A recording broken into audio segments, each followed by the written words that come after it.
It's time to talk Gonzaga basketball. Get ready. It's the Spokesman-Review Zags Insiders Podcast. Here we go. Here's Jim Meehan and Richard Fox. Good Monday morning. Welcome back to the Zags Basketball Insiders Podcast. Yes, we are back. Richard Fox, TV fame, Gonzaga announcer for SWX, KHQ. Am I missing any, Foxy? Did I get all of them? That's the most that they'll let me be on. So no, that's it. You got it.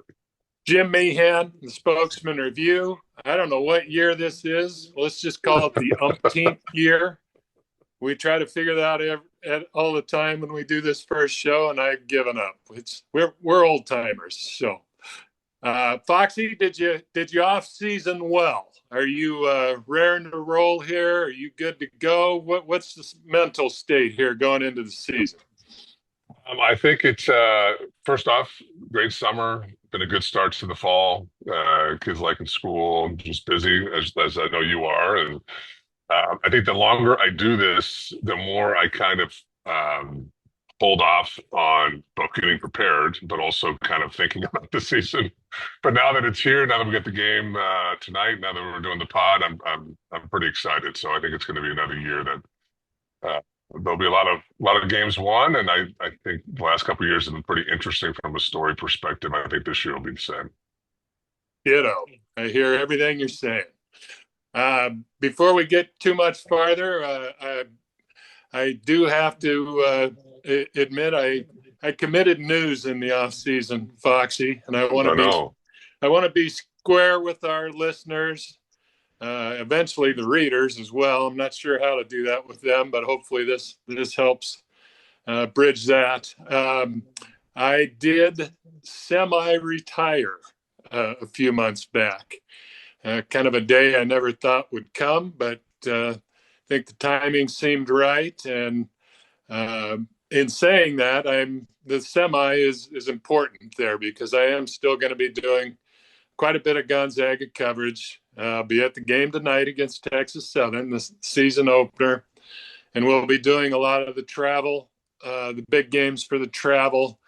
But eventually not as much travel as I've done in the past. Anybody who's listened to the pod for years knows I'm not the biggest fan of airports and waiting at gates and trying to find parking, all those wonderful things, but necessary evil of the job. So anyway, semi-retired Foxy, and one of the conditions of that was the newspaper higher-ups were very agreeable to keep this pod going, which has kind of turned into an enjoyable 45 minutes every week. One of the most enjoyable 45 minutes every week we get to spend. So hopefully you feel the same way. Hopefully the listeners out there feel the same way. So that's what's happening with me. If you don't see my byline as much, no big deal. I'm still here. We'll still be covering games, just not quite as busy as I've been. So onward, Foxy. Basketball is here. Opening night tonight, Texas Southern visits the Zags. Before we get to the first game, and I'll throw a curveball at you right away because I do that almost every show. But the off season was kind of dominated. Later in the off season was dominated by Tyon Grant Foster. Yeah, went through.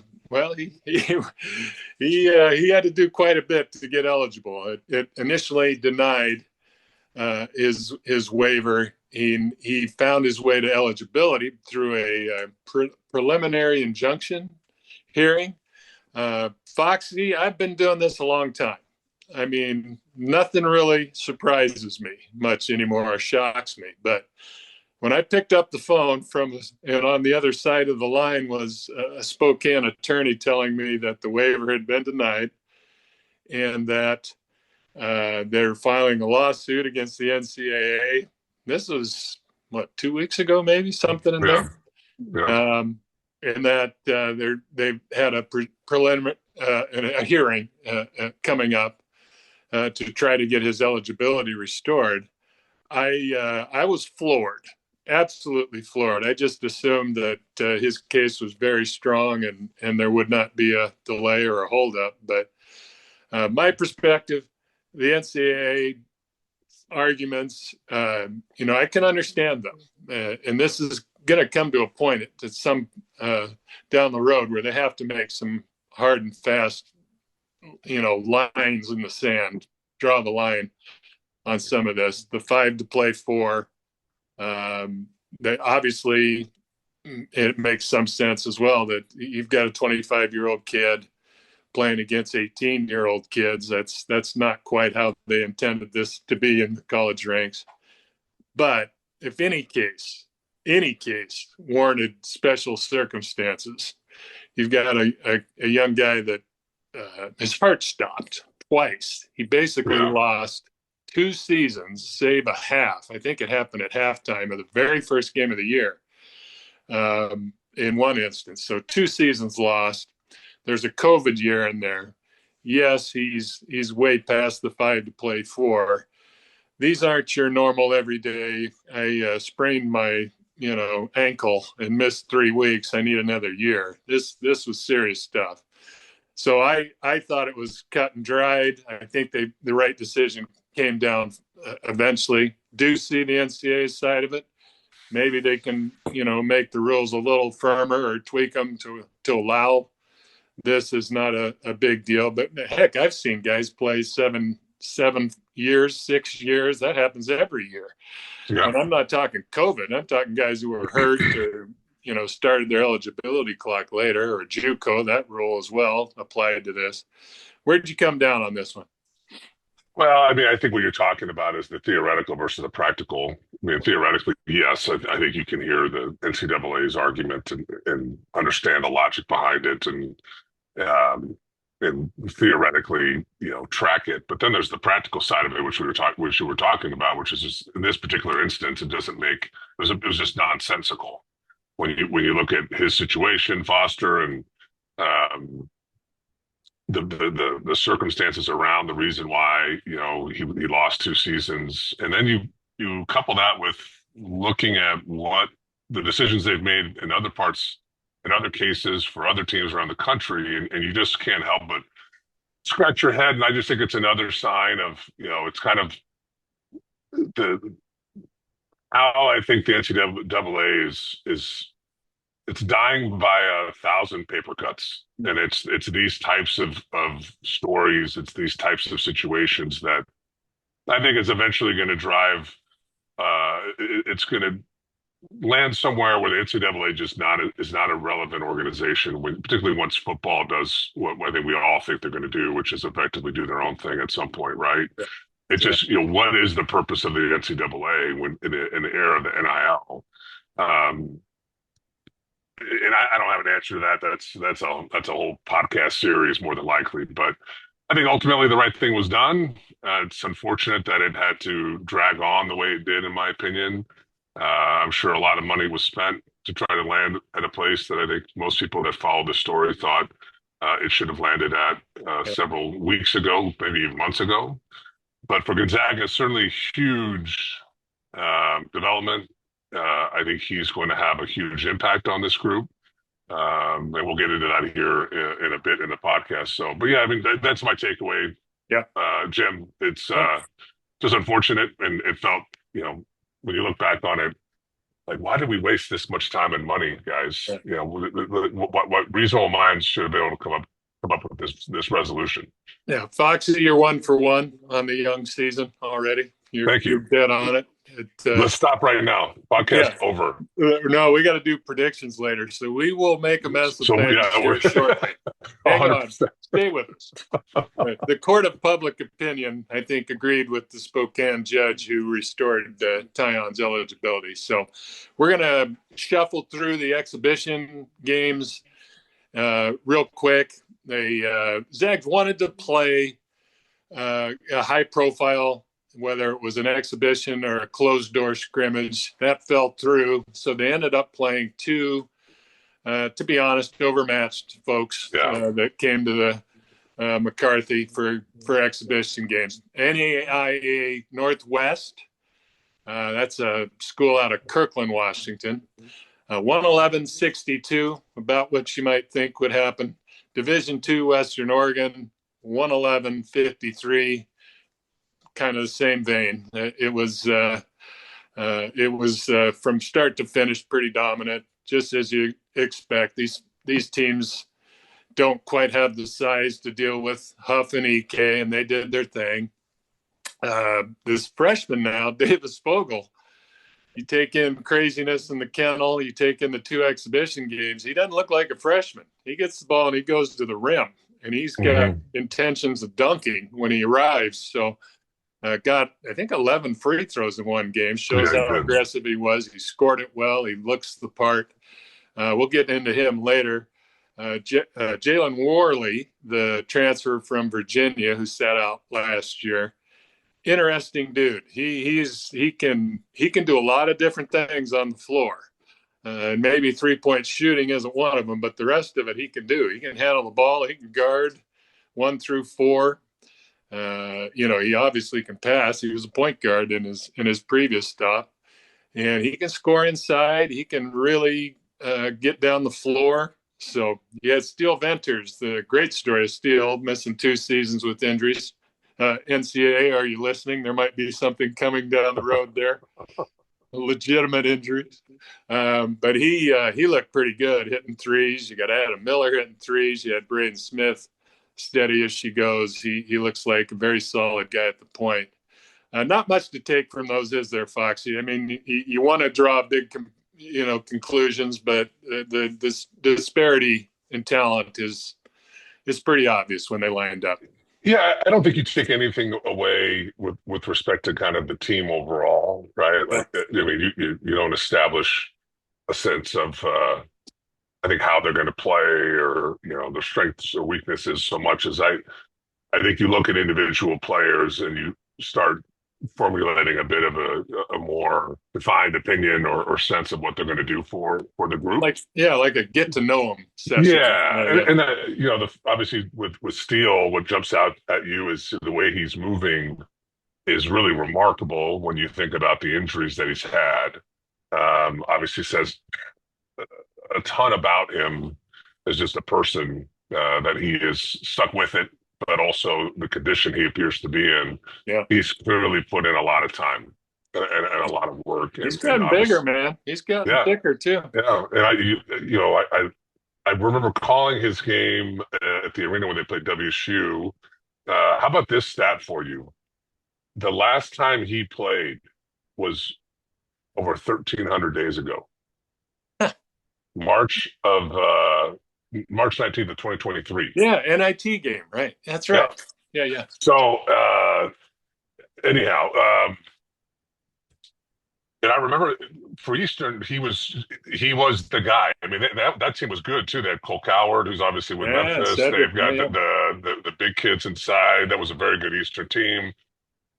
And he had such a quick trigger. He was big at 6'7", moved great without the ball. But my opinion at the time was, defensively, he's a liability. Yeah, couldn't really put the ball on the floor. And now you see him. I mean, he's not going to be asked to do nearly as much. He does a great job moving without the ball. Defensively, he knows how to play, I think, within the system. He's very efficient with his dribbles. I think he's going to have a big impact on this group because I have questions about their shooting, and I think he certainly is not a question mark. From the three-point line, when you think about what he did at Eastern last couple of years, he was there on volume, over 6 a game. He shot better than 40%. I mean, they don't have anybody else with that profile from beyond the three-point line. You mentioned Vogel, very impressed with his size. I mean, another 6'7" athlete. I mean, you think about what they have with Foster, Emmanuel, Worley, Vogel, Venters. I mean, they have legitimate 6'6", 6'7", long-bodied guys on the perimeter. Gonzaga's, I can't recall them having a stable of 6'7" wings like they do right now. No. And Davis, I fall on the side of the camp. My camp is I'm dubious that freshmen can really help you. If you look at Gonzaga's history, particularly the last, call it 10 to 12 years, the freshmen that have had a real impact have all played in the league. and were 1-year guys, other than Sabonis, by example, who played 2 years here. But do you think of Yes, Holmgren yes, and yes. Suggs, Collins? Yeah. These guys came in, they were plug and play, ready to go, Yeah. high-end NBA Mhm. talents. Yeah. Obviously, Braden a couple of years ago in limited minutes scored it really efficiently, but we all remember in games that were tight, big games, he would struggle. Yeah. So I'm a little bit interested. I'm certainly interested to see the impact Davis can have, just given the depth of his spot. But you love how hard he plays. You love how long he is, and he's not afraid. He's not tentative, and you see that a lot with particularly perimeter players. The freshman, regardless of position, is the game's a bit fast. It's bigger, more physical. There's a tentativeness to them. He doesn't have any of that. So I'll be interested. Both he and Mario as freshmen. I mean, we'll talk more about it. But they've got 11 guys who all can look in the mirror and think, I should be playing. Yeah. I'm glad I'm not one of the coaches. That's going to be a challenging. That's going to be a challenging part of the story this year. But and then Worley, you brought him up. I really didn't know what to expect. You look at him on paper. I mean, he is the definition of a non-shooter. I mean, he's I think took 7 his last year at Florida State. Struggles from the free throw line below 70% on it for his career. But then you see him on the floor. He's so active. He is a really dynamic defender. To your point, he can guard 4 positions. Going into the year, my expectation was this was going to be a really big front line with Huff, Ike, and Diani coming off the bench. The more I see Worley play, the more I'm thinking I could see them go with this smaller look because he can hold up defensively. To your point earlier, he's good with the ball. He can make plays with the pass. And he's going to afford them the ability to switch everything 1 through 4 in a way that they can't when they go big. So I'll be fascinated to see as we get into this season, can he establish himself really as the power forward off the bench? And is he, he just offers them a different dynamic on that end of the floor. And I think the way he moves without the ball, I think he had 13 rebounds in one of those games. Yeah, he did. So he finds ways to help you, on the offense end with offensive rebounds. And I think he's a guy who can find a way to score off those offensive rebounds, cuts, transition. The question will be as we get into this season, if he's on the floor, the one thing that he does is he shrinks the floor offensively for you. And when for Graham or Braden, if they're out there on their own, how do they work around that? That'll be interesting. Well, let's get into the season since it's here. It opens tonight. Texas Southern visits Kennel. Big one coming. Oklahoma on Saturday. But quick shot on here on Texas State. We've got a team that's they always play these just night after night. They play all the big teams in the non-conference.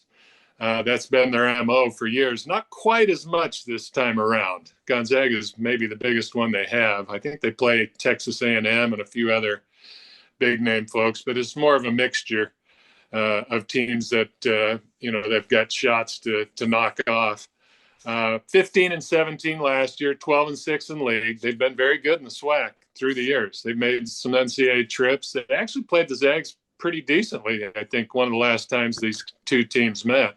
Yep. They've got some athleticism. They've got a kid back named Zaire Hayes that's a very good player, a double-digit scorer. But on the whole, this is kind of the opener. The Zags want to be tested, but don't want to be breathing. They don't want to have the fans on the edge of their seats in the final 8-10 minutes either. What do you see happening tonight? I mean, this is a Texas Southern team like a lot of these SWAC teams. First off, I expect Braden to go off. I mean, if you look at his career against the SWAC, it's pretty impressive. I think I made the joke last year, the year before, he should get an honorary all-league selection just with what he did against the SWAC. But, Zaire Hayes is their leading returning scorer, 10 points a game, shoots it really well, 42% from 3, about 6'2", so not undersized. Colby Granger, it's about 7 points a game, shoots the ball really well. He's big at 6'5". And then they've got Jalen Wissinger, who's 6 foot, undersized, average about 7, and shoots under 30% from 3. So, I mean, this is these SWAC teams that play really hard. They're going to be They should be well organized, but they're not going to have a lot of size. Yeah. I think it's a nice opener for Gonzaga. I mean, the lights will be on. It's a real game. When you're playing in an exhibition versus one of these games, the blood flow is a little different, right? You start feeling a little bit more tense, that pressure. It's a nice way to open up the year because the schedule is ridiculous. So, and I still think they've got some things to figure out, and we're not going to see it tonight entirely as far as the rotation. Because Mark's not playing 11, so but I don't think we're going to see that tonight as far as what that full rotation is going to look like. But I don't expect this to be much of a contest, but maybe early on you see Gonzaga have to kind of work through some things. Yeah. Big one, Saturday, Oklahoma Sooners of the SEC. This is a team, I saw them, I believe it was a year ago when at a tournament. They were very good. And that team is no longer. I think top 7 guys graduated. Yeah, they brought in a bunch of transfers. That's today's MO. Today's college basketball. Just move on and replace, that kind of deal. They're it's kind of a mixed bag on how people view them. I've seen them in the top 6, 7 in the SEC, but the SEC preseason poll had them 12th. So there's people that are very high on them. Think they could be a 6-7 seed in the NCAA tournament. They made the tournament last year. And then there's people who think they're going to finish in the bottom third at least. So I kind of like their makeup. In some ways, they have their transfers are like what Gonzaga got in transfers. Very experienced, proven guys that can play, have been around the block. I think Nigel Pack, who is I think in his 30s now. He's been around college basketball forever, it seems like. He's played 122 games. I remember him at Kansas State.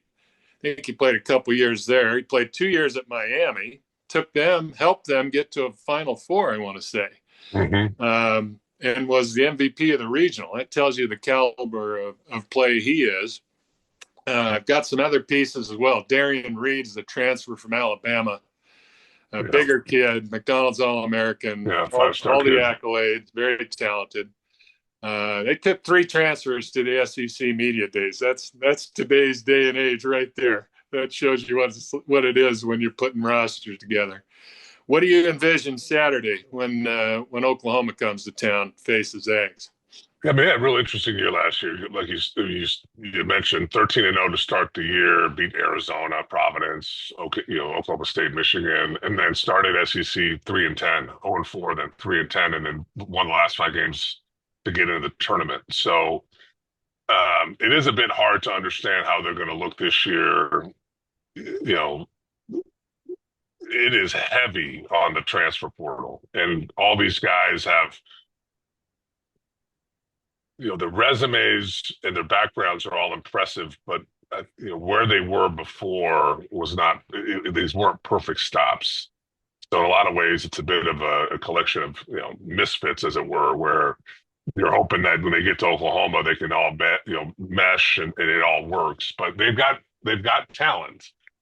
They're going to be athletic. They've got legitimate size. I think from a physical perspective, it'll be a really good test for Gonzaga.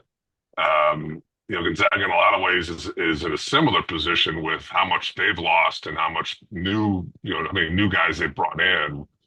I think the early returns are going to be could be a bit of a mixed bag for both these teams, just as they figure out who's who, what the roles are. And I know that teams now can practice a whole lot earlier than, say, when I was in college. And so you get more time together than you would have, 10 years ago, by example. But it still takes some time. You got to get in real games to understand how these guys are going to play for you. I don't care what they did at their previous stop. So, I expect it to be competitive. I mean, they've got some nice young players too. A couple top 100 recruits. Alex Blair was a small forward, and then Kai Rogers, 6'9" center. I also think it's hard, Jim, to scout these teams when you have the level of turnover that you do, right? I mean, you can't look at last year's Oklahoma tape and think to yourself, all right, this is how they're going to play. I mean, sure, every coach has some of their own philosophies and the way that they like to play. But if you're going to survive as a coach these days, you've got to adjust year in and year out based on your personnel. And so I think that makes it difficult. I mean, Oklahoma, I'm sure will have at least one game. I didn't look at their schedule, but um, it's going to be very interesting, I think, for Gonzaga to start the year, just as they figure out their own stuff, but play teams like Oklahoma that are doing the same. I think that everybody in college basketball is doing that. I think that they creates don't know what this uncertainty. Yeah. So, no, but that'll be a lot of fun, and obviously we'll talk about it next week. But Creighton coming in just a few days later at home, and it's Mark wasn't messing around this year with the schedule. I tell you what, it's been pretty impressive. You know what that tells me? Because when he does that, he likes his group. They play people every year. Don't get me wrong. And the Thanksgiving weekend tournament is always, loaded. But they've got Creighton and Oklahoma and Oregon and Alabama, Kentucky, and Maryland. Heck, they might play Houston at that tournament. I mean, they really loaded up. And that tells me he likes his roster and the potential of it. I want to test him and see what I got and try to get ready for. Well, and I think it might also speak to how he's viewing the WCC this year too. Yeah, which I think is going to be down. Yeah. I don't anticipate St. Mary's to be what they've been.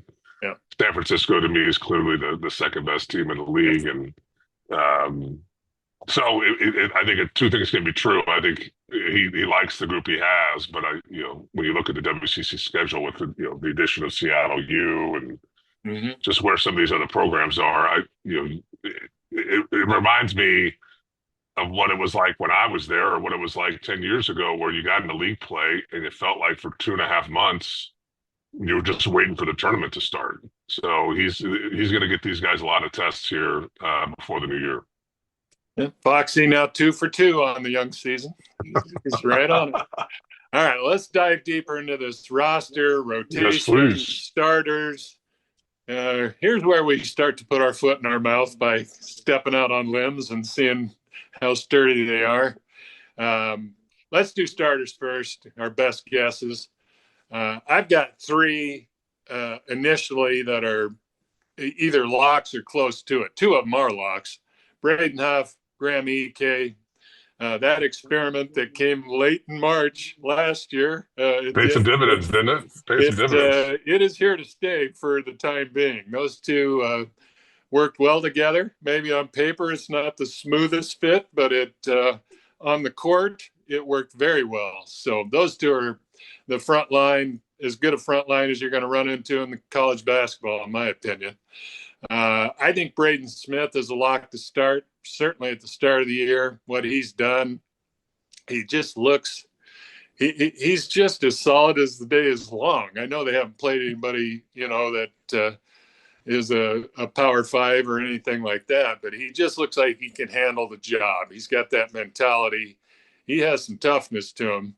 He's like a bigger Ryan Nembhard. He's thick, strong. I think that'll really pay off defensively. Nothing crazy flashy on the offensive end, but he had a couple threes, which is a good sign in one of the exhibition games. He's going to distribute the ball, and he's going to guard, and he's just going to kind of lead things, and he can get out and go. So I think he's pretty much a lock at point guard.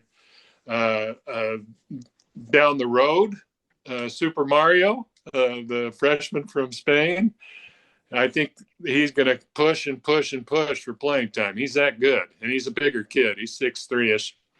Gives him that chance to do the two-point guard thing that they've loved doing in the past. So we'll see where that goes. Now, my best guess on the other 2 spots is I think Steele is going to start initially. How long that goes, I couldn't tell you, because he's got a guy that was a all-conference player, an MVP of the WAC player, a kid who can go score 30 on a given night.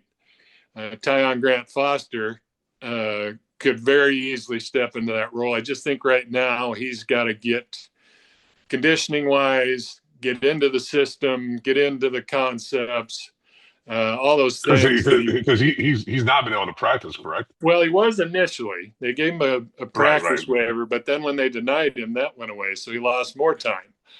And I That's don't right. care Yeah. what you say. You can work out and ride the bike and run the floor and all that stuff. It's like football. If you're not playing football, you're not in football shape. And so he's got some time to make up there. He's got to play catch up in that regard. And then with the system, I mean, but he is a very solid player who can really score it.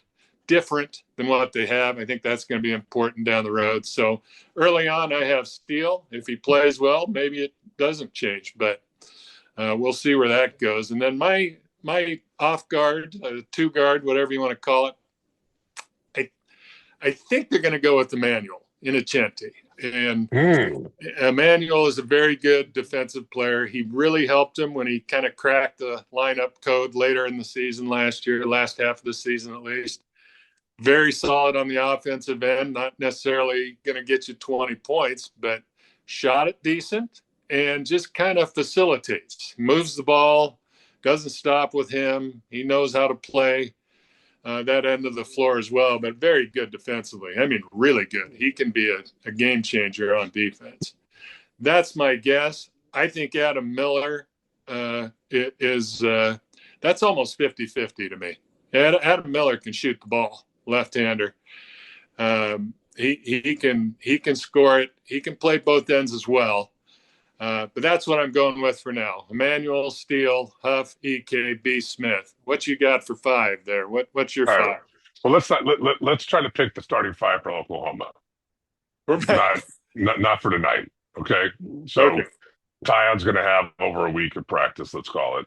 Okay. I presume will play tonight some amount. Needs to your to. point, Yeah. to your point, I mean, there's a conditioning deal. So, I mean, EK and Huff are locks.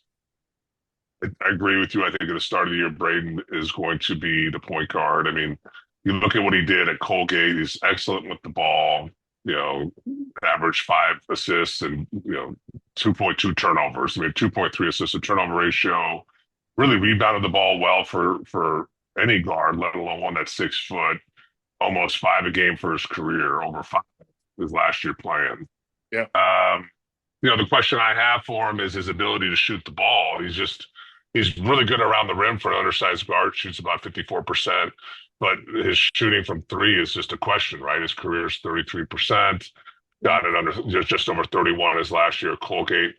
That was a bit of the MO for Nembhard when he got here. Didn't shoot it at a great clip, really shot it poorly his first year with the Zags, and then last year really improved and shot better than 40% from 3. I think that's the wild card for Braden is his 3-point shot going to be consistent enough? He doesn't need to take 4 to 5 a game. He needs to take the 1 or 2, maybe 3 that are open in rhythm.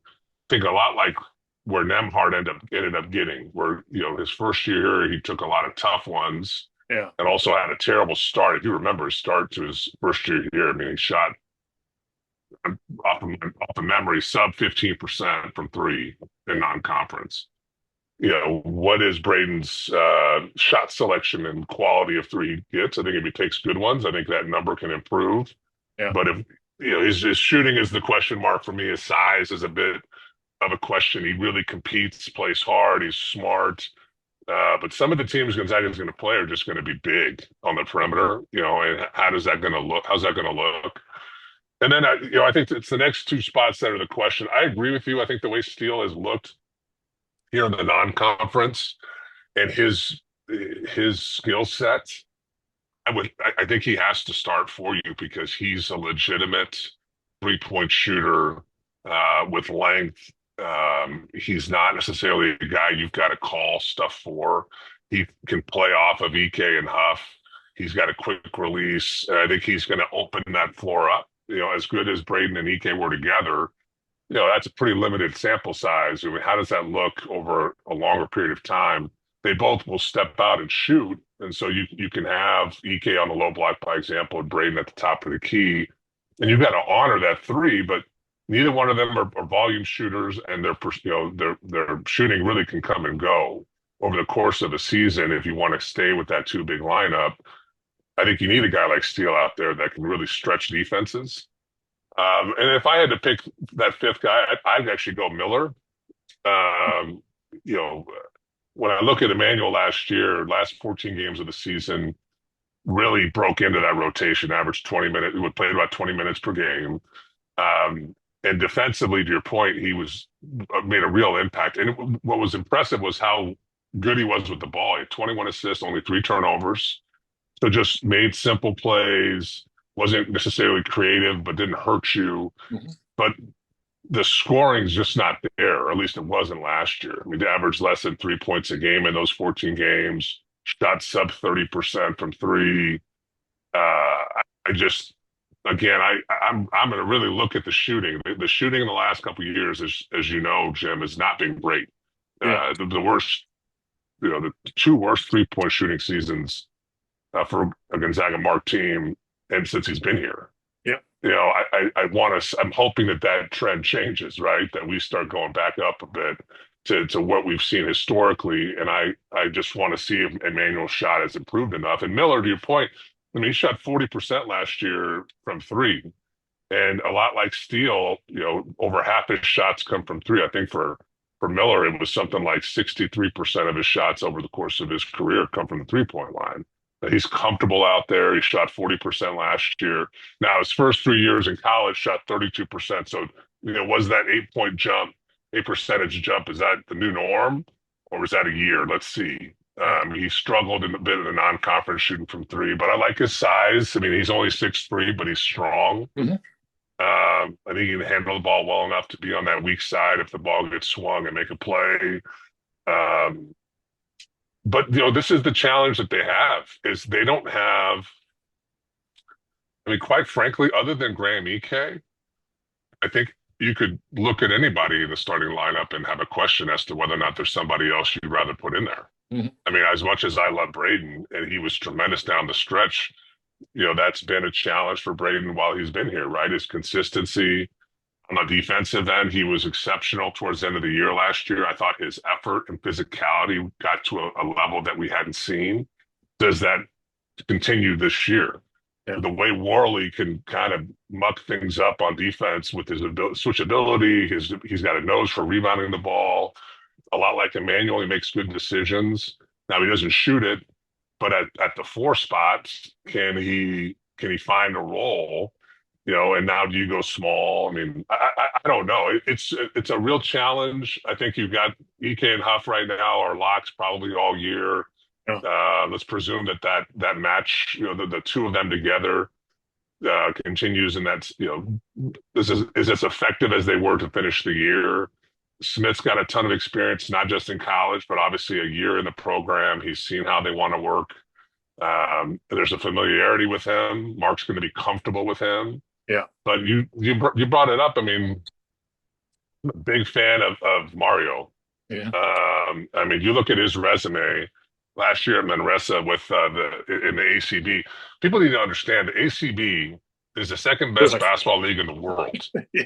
Now, Manresa is not Real Madrid. He's not playing for the best team in that league, but played 33 games last year in that conference, 8 points a game, 2 assists, 2 rebounds, shot it pretty well at 36.5%. The 3-point line in FIBA is the same as it is in college. Yeah. So that should translate. And he's played at a really high level in FIBA tournaments, whether it be the U18, he was dominant, 21 points a game. And then this past summer, 5 games. Now, the Spanish national team is not what they used to be. Like, the golden era of Spanish basketball is behind them right now. So that's not, that's not one of their all-time teams. But for a 19-year-old to play in those environments, Gonzaga's never had a freshman with this resume as far as playing against top-end talent. Yeah. I just don't think people understand that. Now, can he figure out how to play for Mark Few? Can he figure out how to play in college? I'm going to bet he can.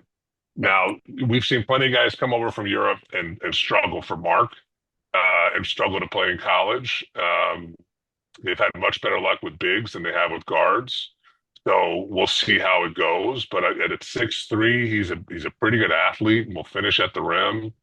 I think if they give him time to get his feet under him, I won't be surprised if he pushes Braden a bit and either pushes for that starting spot or certainly gets on the floor with them. But I don't know, you tell me, Jim, I mean, is this a situation where Mark, depending on the game or the matchup, or It's just depending on how the season's going, I mean, is it that you've got three starters and then the other two spots are game to game or week to week? I mean, that's atypical, but this is an atypical situation. I mean, I haven't even talked dead about on. I haven't even talked about Deani and Vogel. I mean, both No. those kids have expectations that they're going to play. And they both are good enough to play for you, right? So You're dead how do you on. handle it? How do you handle it? I don't know. No, you're dead on, because it does depend on how they play, obviously, but it's other things. A, who are they playing? Right. They might need Emmanuel to lock down somebody that can score 30 on you. Maybe he starts instead of Adam Miller. Or they might be playing Alabama and think, we got to score 90 to win this game. We need we need Adam Miller. Or UCLA is a grinder. It's always a grinder game. So they can adjust that, and I think there is going to be adjustments. I don't think it's going to be the same starting five, which you see at times at Gonzaga. And same thing with the rotation. It may surprise you. I've been around. I've watched Mark operate for 20-some years, 22, 3 years, whatever it is. That rotation doesn't go beyond 7.5 or 8 very, very often at all.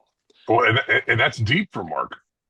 Yeah, 8 is about his limit. And if you look at this roster, Worley, to me, is going to find a way. He's going to be the first 4 into the game. They're going to rotate him there and get rest for EK and Huff. One of them will play the 5, one of them will be on the bench, and Worley will be playing 4. And then the other big will come back in for the other big. So they get their time. So where does that leave Deani? No, he's going to play too. I think he's going to play too, but I think they can use Worley to spell the 4 spot, which I get that. He's going to get minutes there, and he's going to get minutes at 3. He can get minutes at 2. The 2-3 is pretty much interchangeable to me. You could play Steele at 2. You could play Tyon at 2. It's not that much of a difference. It's what they bring that's the difference. I mean, Tyon, you can throw the ball to, he can go score it. They don't have a ton of guys like that this year, other than the 2 bigs. You can throw it to.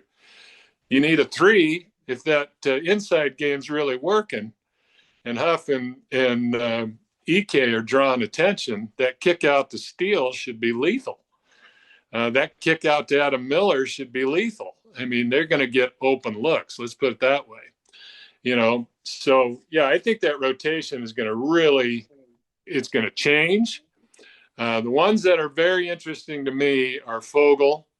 Can he continue to do what he's done? If he's doing what he's doing, in those first few exhibitions and even the team scrimmage, it's going to be very hard to keep him out of the mix. I think Parker Jefferson is definitely in red shirt mode at this point, save an injury. Yeah, for sure. Yeah. Super Mario's going to get on the floor somehow, some way. Maybe not a lot early, but I think it's coming. His time is on his side. He has a flair to his game, a knowledge to his game. Now, he threw a behind-the-back pass in one of those. I don't know if it was an exhibition or craziness in the kennel scrimmage. That was a turnover. That might have I couldn't get Mark's reaction. He was facing the court, but I'm guessing that did not sit well with him in that situation. But the kid can play. He's shown he can. I think he's going to be in the mix. I think it's going to be one of those deals where one game Emmanuel might play 4 minutes. Next game, he might play 20. Super Mario might be the same way. And I don't disagree with you, but what that is not sustainable for a whole year. Yeah. That's the hard part is, now if this was I was going to say if this was a professional team, but now obviously there's a different, now we've got money in college basketball. So maybe that's how you look at it. I don't know. But, it's one thing if you're playing, in the NBA or in Europe, that's what the money's for, kid. Minutes over the course of a long season the variance might be pretty big if you're a role guy. and your job is to be ready to play when coach says, I need you tonight or I need you right now. Yeah. But that's a different proposition. I don't, even though there's a lot of money in college basketball now, and certainly Gonzaga's in that, playing in that space. It's different asking an 18, 19, 20-year-old to have the same mentality as a 25, 28, 32-year-old who is looking at this as like a job. So it's just the first time I can remember going to a year where I have no real feel for, outside of the top, call it 2 or 3, what the rest of the rotation is going to look like. Yeah. And I think we're on to something with respect to, it's going to vary quite a bit for a period of time, but you're going to get to a point where you want to start establishing roles, start establishing a rotation, I would think. And that's the other thing I was going to say was what the team's identity is going to have an impact on what that rotation looks like. And that's a question I have for the group, is what is the identity of this team? And that's not a criticism. When you have this much turnover, 6 guys are gone, 5 transfers, and you've got 2 freshmen. And then look at a guy like Diani who played sparingly last year. So really, let's count him as a new guy. So you have 8 new players on this team. I don't know what their identity is. I mean, I don't know if they're going to be at a high-level defensive team. Are they going to be a dominant rebounding team? Are they going to be a team that shoots a ton of threes? Are they going to play fast? I mean, I certainly could. I can make deductions based on Mark's how he's liked to play in the past. But every group now is so different. I think how what the identity that they cultivate might impact it. By example, if they are one of the top 10 defensive teams in the country, that would indicate to me that Worley plays a lot. Yeah, because he is that kind. And Emmanuel, because those guys are high-end defensive players. Even Diane could really help him defensively. Yeah. So, but the inverse is true too. I mean, if they're solid defensively, one of the best scoring teams in the country, which is what they've always really been, then we might be seeing a whole lot more Mario. Yeah. And so I just don't know. And it's a weird spot to be in. It is. But here's what I'll say. This might sound bad or crude, but they almost always play their way into more minutes or play their way out of more minutes. It'll become clear. It may not be clear in November or December, but by January, February, you will look and go, well, that's why they're playing 8, because that's what we saw for a month and got a good look at it. We saw them in different situations against great teams. That almost always happens. But I do think there's a chance that rotation could go to 9. I think Diane is going to play 7, 8, 10 minutes. He's going to get a shift in each half. I think Worley's going to play that 4 spot for a chunk of time and maybe get the rest of his time at another spot. I think you're going to see that's the thing that this lineup is. Now, they're going to look like last year offensively. That ball's going to Huff and Ike for the most part. Yeah, fair enough. That is not, inside out 100%. They know that. They have that. They saw that. That's going to continue. So that part of it is. But defensively, now if they want to lock people up, that's a different deal, because as good as Braden got better defensively last year, Ike always, is a tough physical guy in there, both prone to fouls. That's why I say you can use Ismaila, Izzy is the easy way to do things there, Izzy.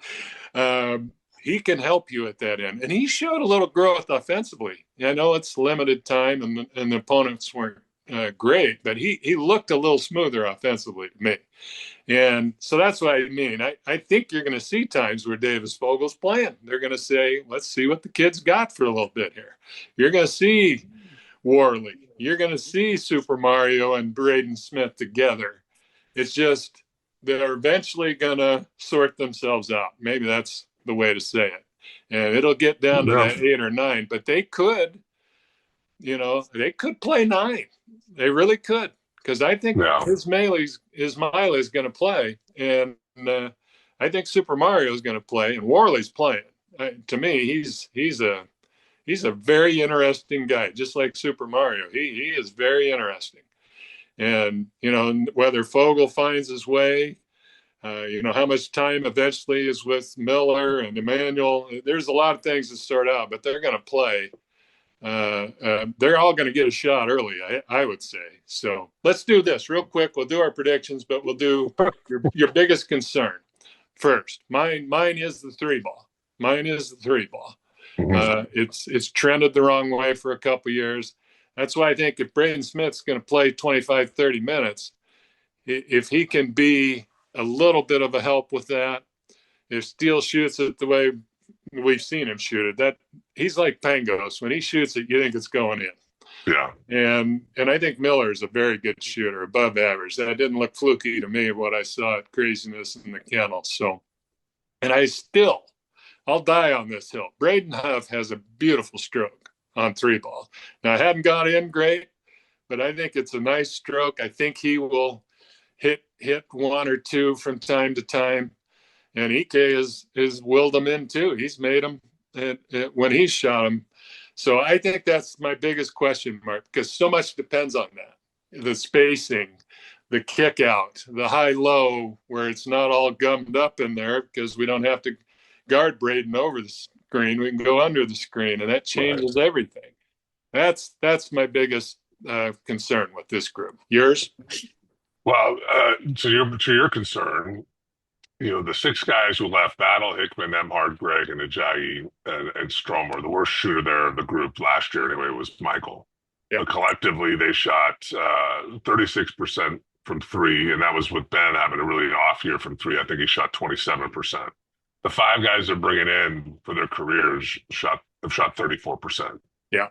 So, at least and I understand it, numbers are numbers, and, it doesn't necessarily equate to this is how it's going to go. But, is Miller's 42% real, or is the 32% the first 3 years more in line, or are we somewhere in the middle? Or does that number stay above 40?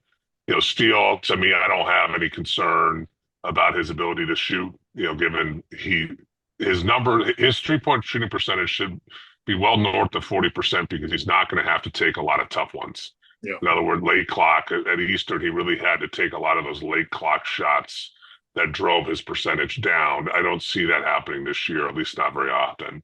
And then with Braden, I'm curious on, he said career, I think low 30s, 31%, or maybe last year that's what he shot. Yeah.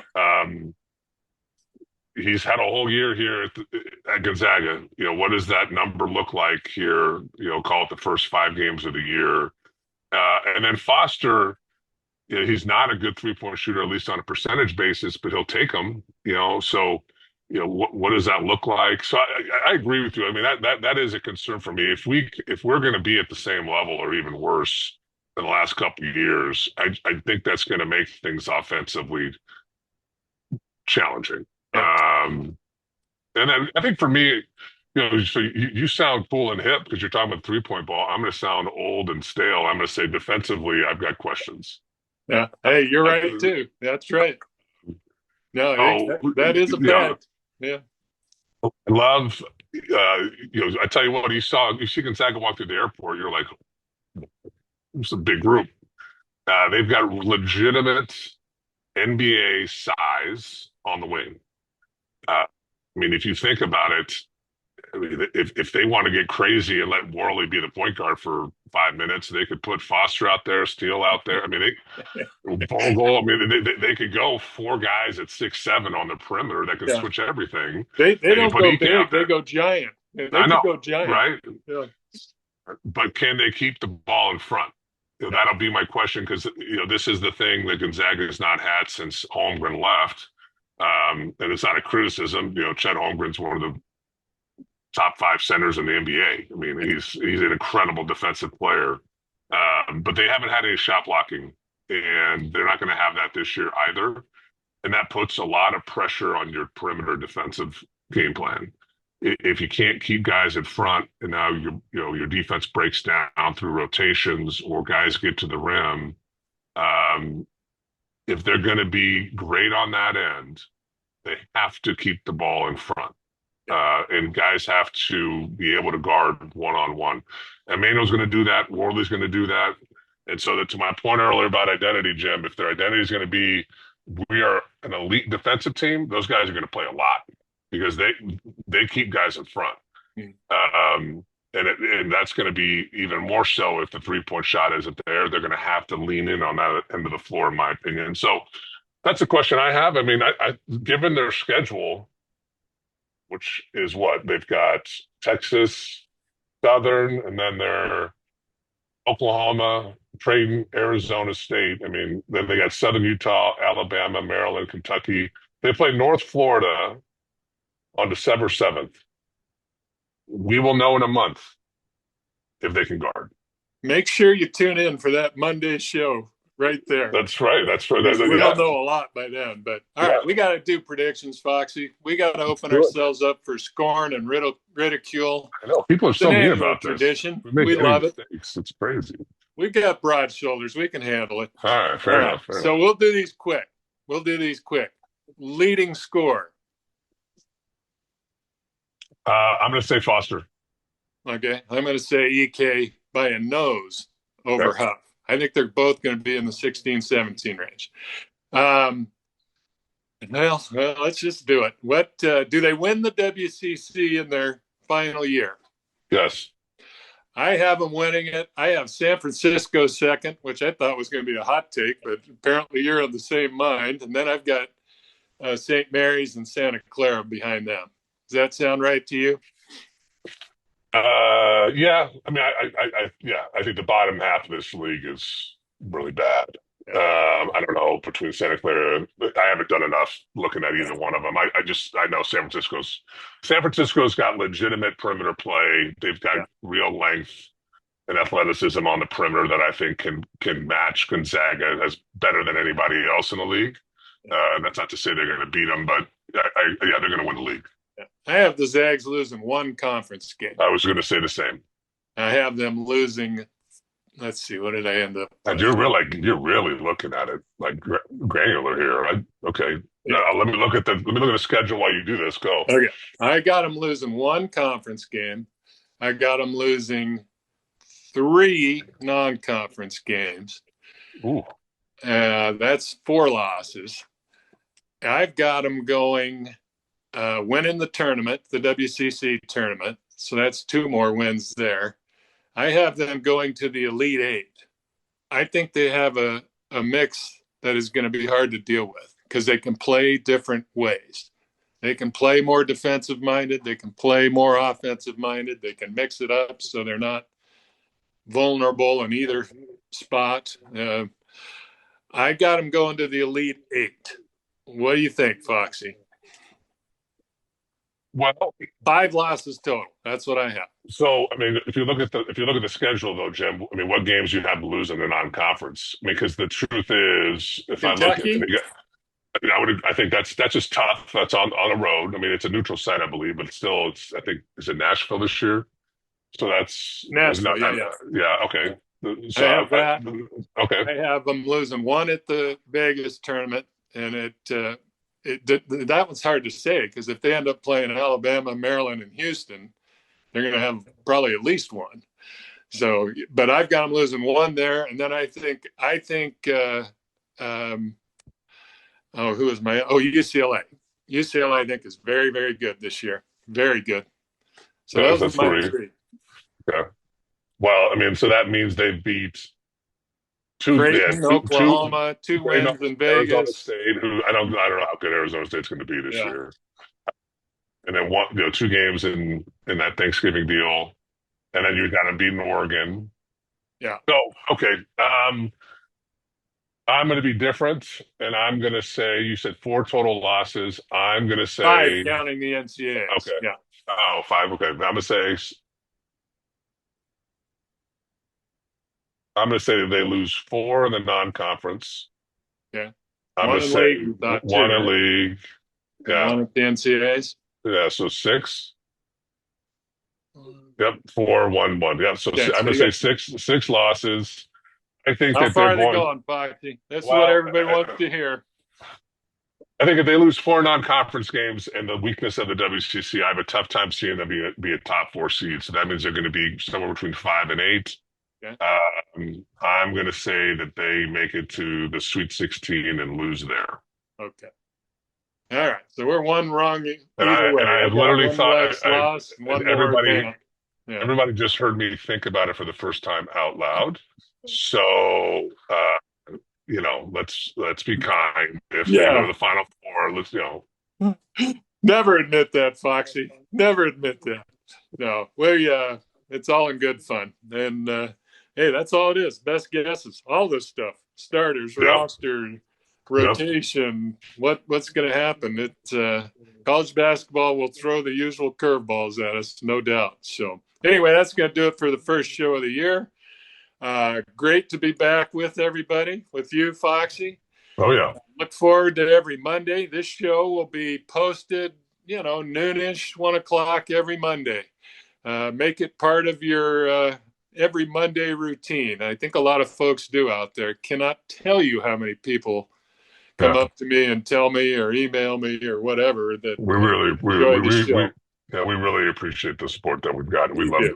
So thank you for that. So anyway, we got a big week coming, couple of games. We'll recap them. We'll look ahead next Monday. Come back and join us. Thanks for tuning in.